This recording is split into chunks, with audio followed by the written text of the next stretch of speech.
When I bury this next to cucumbers, the difference is incredible. Many gardeners make the same mistake every year. They water their cucumbers regularly, add fertilizer, and remove weeds, yet they still cannot understand why the plants fall behind in growth, why the leaves turn yellow, and why various problems appear more and more often. There is one very simple addition that can help plants cope with many challenges throughout the growing season.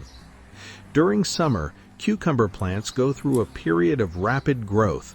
At the same time, they produce new leaves, flowers, and fruits, which require a great deal of energy. When plants are stressed by heat, humidity, or pest attacks, they quickly begin to show signs of weakness.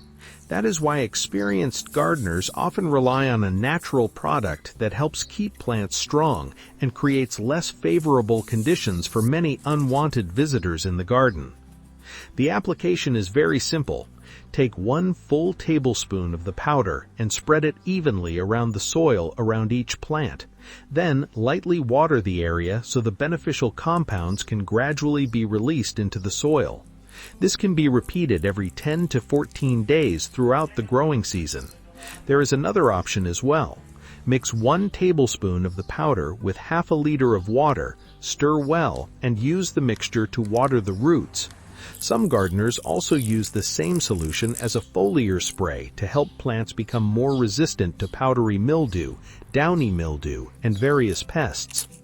If you're wondering what the ingredient is, the answer is very simple. It is Indian neem powder.